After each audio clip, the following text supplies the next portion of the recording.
it's not the same hero. You're rushing some mech, you're not really that strong. If they can manage on TSpirit's side, it's much easier for them to execute this draft. I think it's very easy to get some farm on that Luna, converge together and start taking objectives. But if you were to pick one team, which draft would you put above the other? Oh, TSpirit, yeah. Okay. Well, we will see. But AUI, what do you think? I really like Fnatic's chances in this game. For me, like, I don't know, just something about Jabs' fear on being able to snowball a storm sounds good. It's hard to go against it. Yeah. All right, well.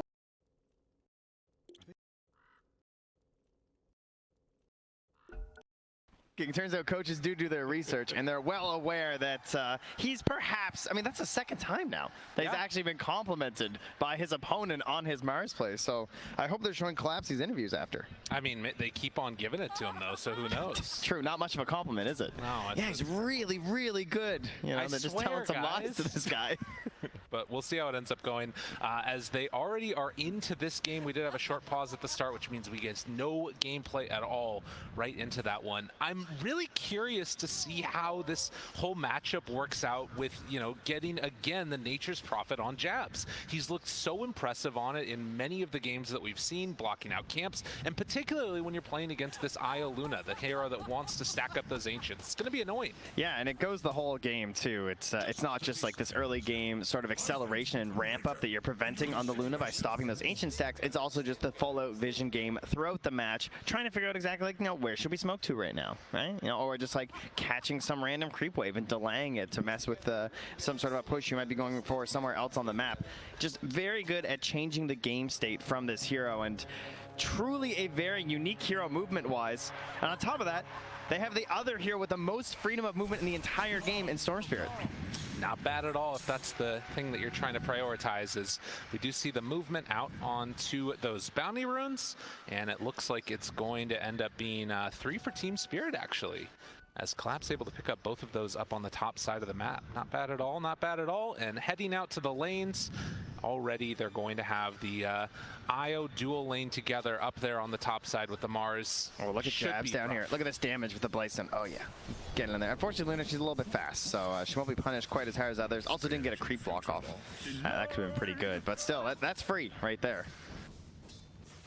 Well, you can see now as we take a look at all 3 of these lanes, Chuan playing against TORONTOTOKYO, and the panel talked about this already, the sort of woes that we saw in the laning stage the other day. Some of that felt like, you know, maybe potentially nerves out on the big stage or what have you. Don't expect to see a sort of outplay that significantly in this one unless things go pretty tragically in the early going for TORONTOTOKYO. Yeah, we'll hope it's not like last series. That is for sure. If you're going for the Ember squad here. I believe the last time that we watched Fnatic here in their lower bracket match versus Undying, they also had the Nature's Prophet, and they're playing it versus this Disruptor too, I think. Or at least we've definitely seen this before, but Nature's Prophet into Disruptor, not a great time. There's not a whole lot you can do, obviously. You can throw some Thunder Strikes, trying to reduce the treants, but they're just so tanky as well. You know, if you don't have that Ench counter to steal away the treants, it can be a very hard time trying to deal with it. Right, and I think that what we saw before was that they were able to kind of go all in with, like, you know, a Thunder Strike and then also the Loosen Beam when there's a little bit of a step because it was the core. Exactly. That was in our previous match. That was actually one of our other squads with the Nature's Prophet. But so far, so good. 10-1 on the Ember and 9-2 for the TSpirit, but everything looking fairly standard as far as the lanes are concerned. TORONTOTOKYO here is going to get a stack on the small camp. No early movement, or actually, never mind, he's not. He's just going over to get the rune. Don't worry. It's okay. At least he has a small camp, right? You know, they've gone over, they've blocked off tunes, so very annoying to deal with. This is a great way to shut down the storm early. Anything that you can to slow down that snowball that we've seen so often, and particularly, you know, a couple of these heroes at various points have looked really strong together. You get a little bit of a half pull there by DJ. Now, will he go for the high ground sentry? Oh, he's come back first. This will be very tense here, because you can cover the whole camp from the high ground sentry, and if he goes for the pillar sentry from Chun, he's going to get that obs ward for free too, which is really nice. You can see Jabs, nice move over there to sneak away the water rune, and TORONTOTOKYO going to take a bit of a beating, but still should be perfectly fine with that. That's one of the strengths, though, obviously, of this Nature's Prophet. And you can see he's also leaving the one Treant up on the high ground to try and block out and kill the bounty rune. If you can see over there. Yeah, though, too. Yeah, TORONTOTOKYO not able to do it. Yeah, couldn't get it in time, though. TORONTOTOKYO gets there, so very nicely done. And also losing the courier. So now down to the bottom lane goes Jabs to try and give a little bit more assistance over to Death. But Death just doing kind of fine. Is that nice spear up top? But yeah, well played. Pushes him back in afterwards. And DJ, that's going to be first blood drawn by Mira. Not bad at all. No. Yeah, he's pretty good on Mars. Yeah, it turns out. Very tough lane for an Ogre, obviously a pretty big target, this Ogre Magi, as he sort of waddles around, but you're hoping to essentially win the war of attrition when you play Ogre in lane, and going into an IO and a pretty tanky hero in the Mars can be a bit difficult, especially because Mars tends to rely on like mana issues and should have a little bit more to spam with the help of Mira. True. As we see TORONTOTOKYO force back a little bit, Jun holding on to that mid lane. And yeah, the empty bottles for both of them will be another water rune that spawns, but not sure. Ember is actually going to have to walk all the way back home. So definitely a good start here for the Storm Spirit. Chaps is just so annoying too. Oh, absolutely. It's just what he does, man. Oh, don't watch that. Only the one tree. That's fine. It's okay, 50% accuracy, for now at least. So can he actually get a courier snipe here as he's going to walk up towards the top spot? Oh, that would be the soul ring kill too. That would have been so bad, actually. Wow, just a little bit late, but we'll still be able to find the kill on the courier, and now going to try and get a little bit fresh up top. Get some help onto this lane. If he's not careful, though, Collapse could maybe just turn onto both of them. You can see. I feel like they need this tri-lane right now because Soul Ring IO with this Mars feels very frightening. It's just so much spam. Yeah. In fact, just chasing Raven down, keeping that pressure on to the Morphling. Only 14 CS so far, getting doubled up right now by the Mars. And, I mean, this is why people don't give it to him. This is deadly. DJ? Gonna get zoned out also. And yeah, this top lane is just a little bit of a bully session that we got coming here from TSpirit. They were at least able to get this pull off. Which Collapse is now afterwards going to kill off these large camp as well. But it gives a little bit of free time to Raven. Down bottom, Jabs. Gets turned on by Miposhka, but they put it right back onto him with the gush and the anchor smash.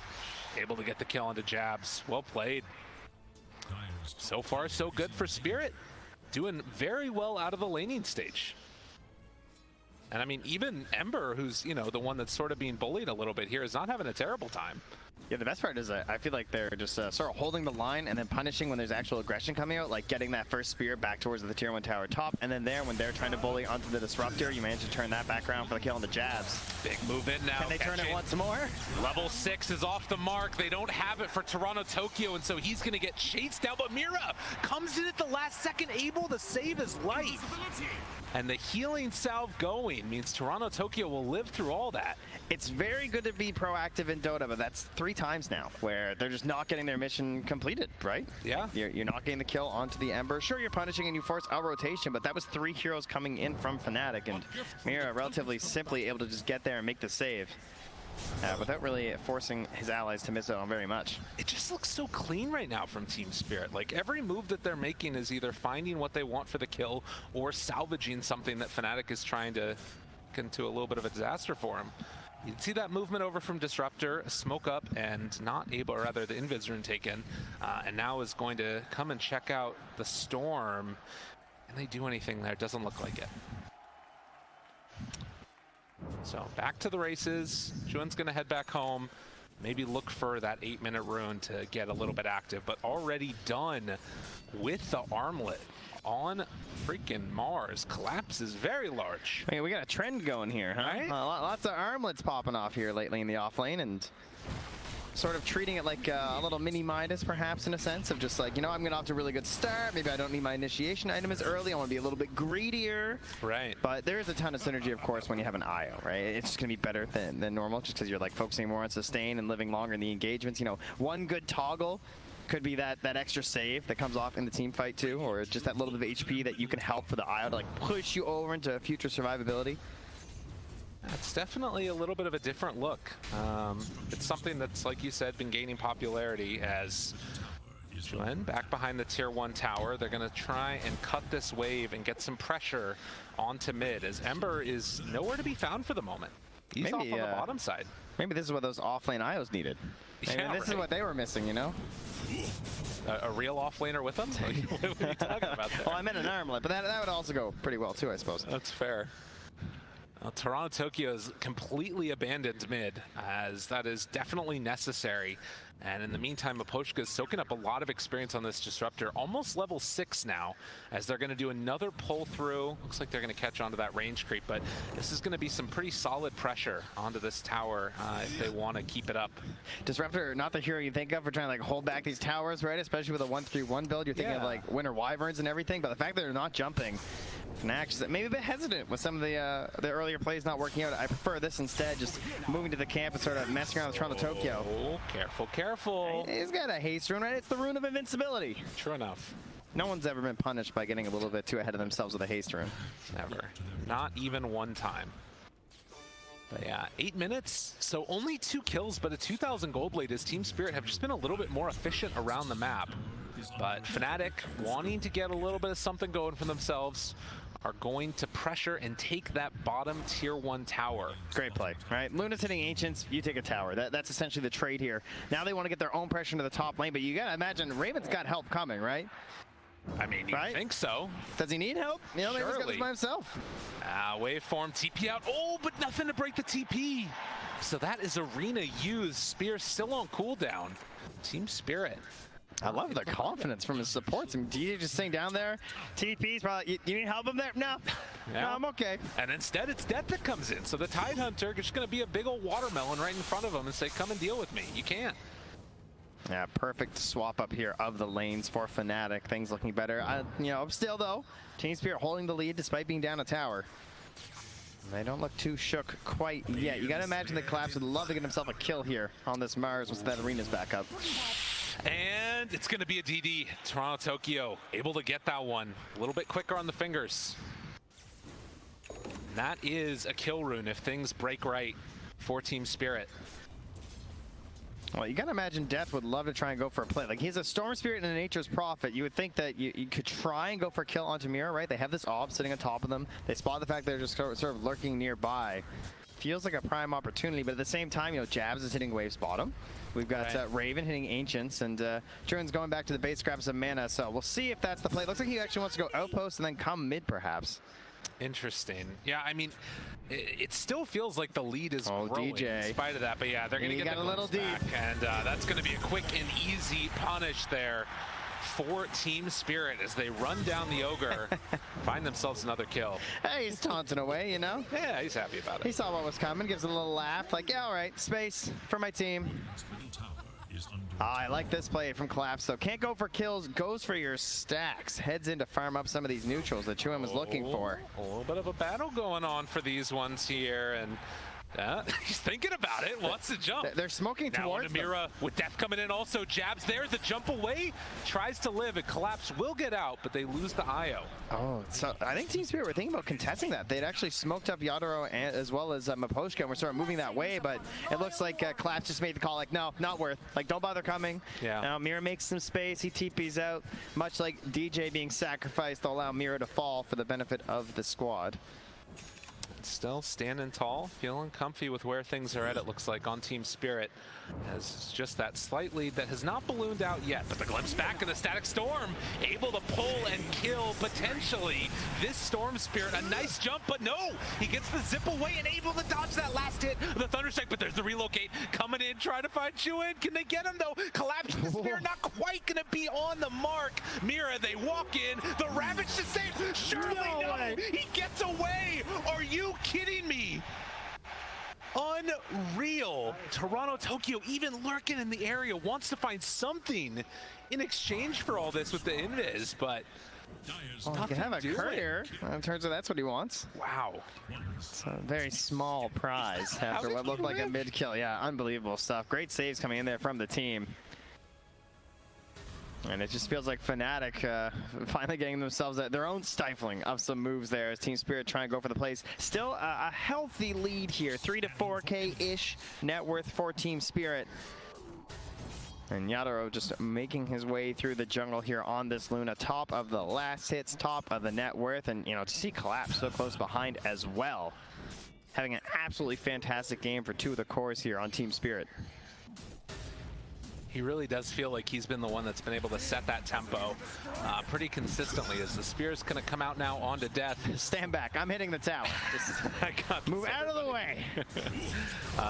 And Death is slowly but steadily getting whittled down. Still 80 seconds before Ravage is up, and he has to actually back out of there. They can't fully commit for the kill, but if he sticks around, he will die.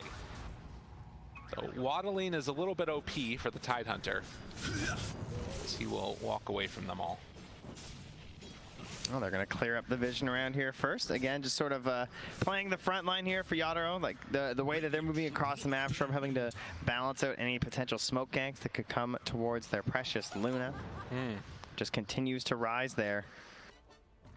I imagine Fnatic just looking for that first big item. Particularly the Orchid for Chun was being looked at here, and has one of the Oblivion staffs done, and then of course have an opportunity to perhaps kill TORONTOTOKYO. TORONTOTOKYO though is going straight for the BKB this game after the Falcon Blade. And we saw something also as that was going on mid. Jabs was able to sneak in one little treant that Yatoro killed, but it blocked the Ancients before that ended up happening. So classic Jabs. I mean, he keeps on putting in, just like they ran one treant in there, and now Yatoro's farming in a little bit of a more dangerous position, but a nice play to do that economic damage where you can on Jabs. That's right. I mean, that was the main punish that we saw in the best game that Jabs had on the Nature's Prophet when he was blocking out the Ancients constantly. I believe it was a Sven, but just kept being forced into the top lane and having to farm up there. And have a farmer down here. He just gets out. See ya. Wow, no pull or no nothing. I'm not sure what it was, but they were able to get away on TORONTOTOKYO. Now, looking for some counterplay. Jabs been very annoying to play against. Has no TP scroll, and also just TP'd up here, so. And again, sending in those treants to block out the Ancients. He's going to do it again to him. So the economic damage that this does and denying the bounty run. I love it. I mean, this is just what's Meanwhile, so annoying they're about under vision as well in their jungle. Looking for the jump right away onto Collapse. Death afterwards with the Ravage. Gonna catch him. Kill him, maybe, possibly. Mira? Yeah, they got him. And Mira falls to boot. Fnatic making the moves. Yeah, couldn't find the relocate there. Too many heroes around. I wasn't confident they'd be able to succeed in it. Excellent punish there. Staying back onto the tower from Jabs and then having that very defensive vision. Sort of knowing, I think, that TSpirit want to play in this area, right? Because you're forcing them out of their triangle. You're not allowing Yatoro to be in there, so he's going to have to play further up on the map on the Luna, which means you have to play further up as his allies to help protect that Luna. And you know that this Mars wants kills. You know he's bloodthirsty. And look again who it is. I'm so glad this is happening on the main stage, because in group stage, I felt like I was going insane watching this. Look at this. It's unbelievably annoying. And nobody, I mean, this is the thing, right? You try and play Dota to be so efficient, which means that nobody's supposed to be there as the camps are spawning, because they're supposed to be farming somewhere else. And then you show up and it's like, oh no, the gold's gone. The hell else are we supposed to do? This must just break a carry player's heart. You know, they got all their little spreadsheets. Yeah, I love how he pings it too. And then look, they're checking for wards. Right, so there's a ward spot back there where you can break a tree and plant a sentry, and the only way to see it is those vision type spells. Oh man. Miposhka's gotta be like, dude, I promise you, there is no sentry in there. So frustrating for TSpirit, and this is the punish. The Nature's Prophet getting picked. I swear, even if they lose this game on Fnatic, like I feel like this has got to be so taxing to play against. Hello again. They need a theme song or something at this point. They're just there. And like, you know, TSpirit, they're up on the other side of the map trying to make things happen. And in the meantime, they're just passively Oh, here we go, though. That's an Orchid reveal. This would be a good kill if they can get it. And it looks like they will. TORONTOTOKYO goes down. Fnatic making these plays. We got a very dangerous 1,000 gold to farm here for an Ember Spirit when a Storm is going to be roaming the map looking for your head. That Orchid always going to be prepared and searching for you, I am quite sure. Close to the BKB. Oh, but look at this. Right away. Getting a little bit of retribution. That ward, ladies and gentlemen, making it easy. Even having the sentry just so close by to catch that obs ward, but you know, the vision there from Chun obviously not enough to save him. And Jabs just going to TP out of that one. The collapse relocate back with Mira to the bottom side of the map. And again, Toro not to be dissuaded from keeping the pressure on and now farming into their jungle potentially. Has the BKB. Where do we go from here? Well, I imagine TSpirit are going to try and bait out TORONTOTOKYO. Might see a play like that, where you can see them now, like Collapse and Mira kind of like shadowing TORONTOTOKYO on the map because they have the BKB on Collapse.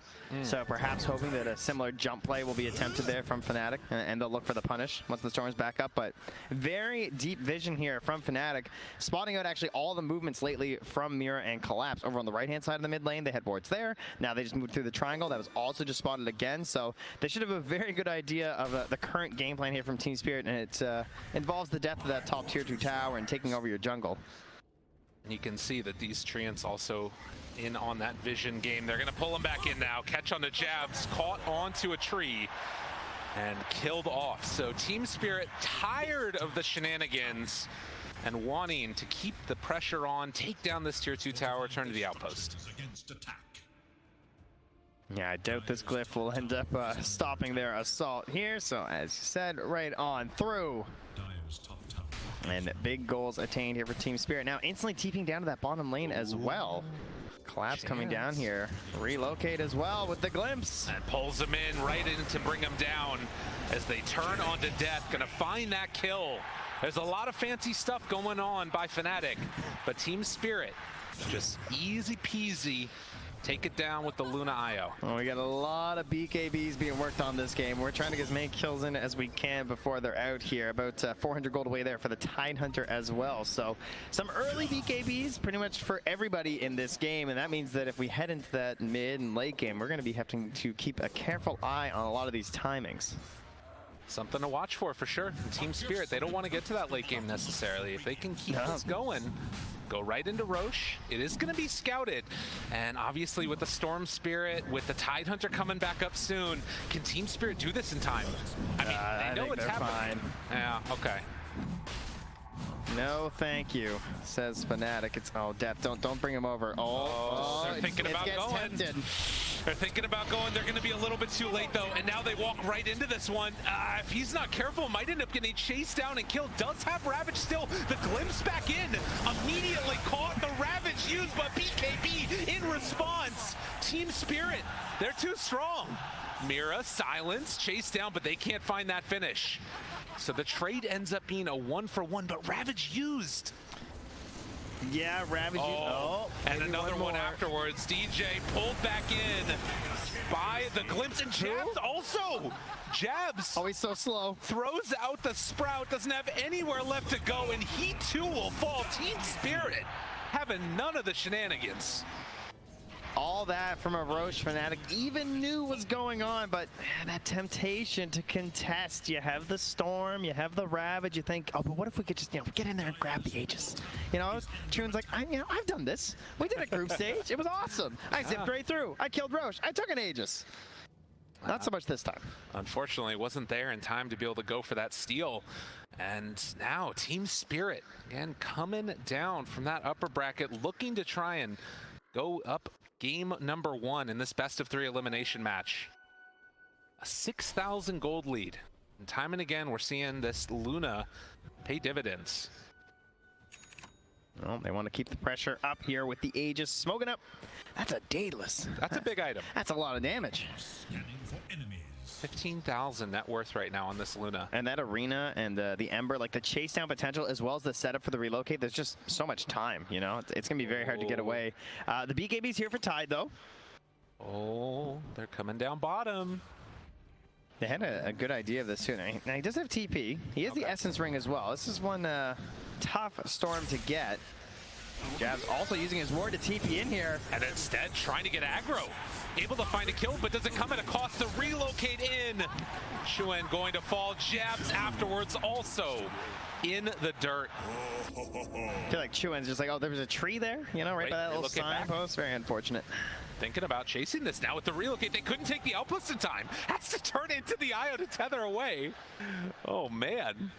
That was the skin of his teeth there. That's a pretty quick move. Yeah, not bad. I mean, to be fair, he knew the IO was coming for a while. But True, yeah. true. Nonetheless, impressive stuff. Well, Fnatic this time trying to find little pickoffs during an Aegis timing, hoping that you can utilize that time to, you know, sort of delay your opponent from pushing as a single, like, 5-man blob.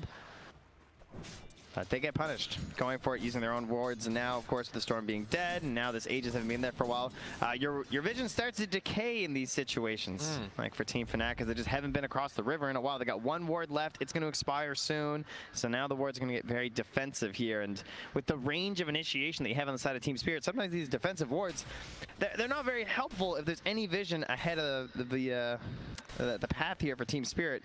I imagine they're going to look for some really nice deep wards. Miposhka's got 3 sentries and 2 obs, so goes for one pretty deep in the triangle on a pillar, though, so may get dewarded. Would love to get one on the other side of the map, too. Yeah, this is the position where they're going to try and keep that pressure on, like you're talking about, and you can see at the same time, Jabs getting going on. Hello.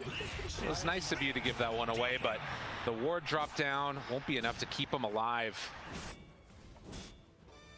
And even on a you know, defensive ward on the high ground there from Fnatic to try and help against these situations, just so quick from Spirit, just not worried about a turnaround play. Really, of course, you have the Aegis and everything, not worried that he's going to TP out before you get there. They just want to grab that free pick and try and get some revenge on everything he was up to with their Ancients. Too true. 8,000 gold lead now. Fnatic have done a good job of being able to dodge some of these fights, but again, TORONTOTOKYO just recognizing danger, zips out of there last second. So Fnatic still dropping down bit by bit in net worth, but it is not necessarily the end of the world for them. They're finding very small trades across the map, and they are moving into these BKBs. And, you know, we've had several games now at TI where the BKBs really turn things around. This one's not free. Looking for it, jump, but saved immediately. Collapse, now turns onto the Storm, takes them down, no buyback, 50 seconds. And just like this, the game is blown completely open. Fnatic, they've got to defend without their Storm. Another 40 seconds, Yatoro keeping himself alive as they take down another DJ to fall. Has to buy back on the Ogre, and then you look, just hero after hero keeps on dying from Fnatic. Jabs is gonna drop, now they keep on turning on to more. TORONTOTOKYO, this is an absolute slaughter as they find a bow, triple kill for Collapse. Somebody make it stop. GG, they're done. They just let it go. 25 minutes, TSpirit. Right through this game, right through those BKBs. They spent the whole game building BKBs. They didn't even get to use them. Unbelievable. I mean, that was one of the most dominant handlings that we've seen so far. And in the lower bracket, TSpirit looking like a team to watch out for. And Fnatic, on the other hand, I mean, I feel like you're just going to need to go back to the drawing board a little bit here.